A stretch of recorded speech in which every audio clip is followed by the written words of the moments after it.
লখিমপুৰৰ পৰা আহি আছিলোঁ ৰাতি লখিমপুৰৰ পৰা আহোঁতে নগাঁও মই 2:20 আহি নমাইছে তাহিহঁতে। তাৰপিছত মৰিগাঁও চিণ্ডিকেট। তাৰপিছত তাত গাড়ী নথকাৰ কাৰণে মই আহি আছিলোঁ ডিংগিত আহোঁতে হনুমান মন্দিৰৰ ওচৰত এটা টাটা মোবাইল আহি সিহঁতে সুধি আছে যে ক'ত যাব। মই কৈছোঁ দগাঁও যাম। সি কৈছে ময়ো দগাঁৱৰ মানুহ যোৱা, ময়ো তাতেই যাম। তাৰপিছত সিহঁতৰ লগত আহোঁতে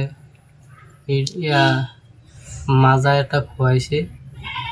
খোৱাৰ পিছত মই এই ভালুকটীয়া দলং পাওঁতে মোৰ হুশ আছে। তাৰপিছত কি হৈছে তাৰপিছত মই ক'ব নোৱাৰোঁ। মানুহজন চিনাক্ত হৈছে? মানুহজন দেখিলে মই চিনি পাম।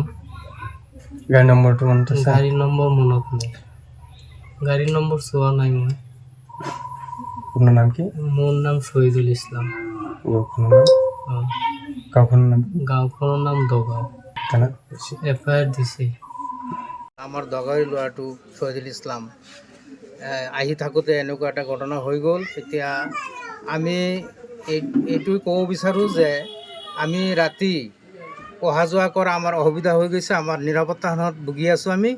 যাতে আমাৰ পুলিচ বিভাগে যাতে এইটো খুব সোনকালেই এই কৰায়ত্ব কৰি শাস্তি প্ৰদান কৰে, আমি এইটোৱে বিচাৰোঁ। আমাৰ সচেতন ৰাইজসকলে এইটো বিচাৰে। তেখেত যোৱা 8 তাৰিখে লখিমপুৰৰ পৰা আহি আছিলে মৰিগাঁও চিণ্ডিকেটত নামি। ইফালে আহি থাকোঁতে কোনোবা মাছৰ গাড়ী এটা টাটা মোবাইল দি ঘৰলৈ আহিম বুলি উঠাই লৈ আহি আছিলে। তেতিয়া তেওঁ বিষাক্ত কিবা বস্তু খুৱাই পেলাই অচেতন অৱস্থাত এই নগাঁও কাৱৈমাৰীৰ মছজিদৰ ওচৰত পেলাই থৈ আছিলে। পিছদিনাখন ৰাতিপুৱা তাৰ মানুহে মোক ফোন কৰি খবৰ দিছে যে আপোনালোকৰ ভতিজা অমুকত পৰি আছে, কোনোবাই মাৰি পেলাই থৈ দিছে। আমি যাওঁতে গৈ আছিলোঁ, তেতিয়া শৈবৰগাঁও থানাৰ পুলিচে আহি উঠাই লৈ গৈ নগাঁও চিকিৎসালয়ত ভৰ্তি কৰায়।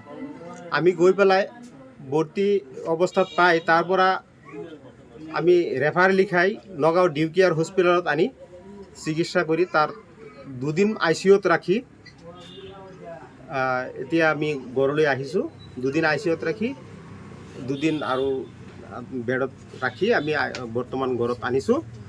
তো এতিয়া মই বিভাগীয় কৰ্তৃপক্ষক পুলিচক আবেদন জনাম যে আমি এই বিষাক্ত বস্তু খোৱা, লুটপাট কৰি টকা পইচা লৈ যোৱা মানুহজনক আমি আইডেণ্টিফাই কৰি আমি শৈবৰগাঁও থানাত এজাহাৰ এখন দাখিল কৰিছোঁ। আৰু সেই বিষয়ত যাতে নগাঁও আৰক্ষী মহোদয়ে দোষীক উপযুক্ত শাস্তি দিয়ে অনতিপলমে, এই বিষয়ে মই আবেদন জনাম।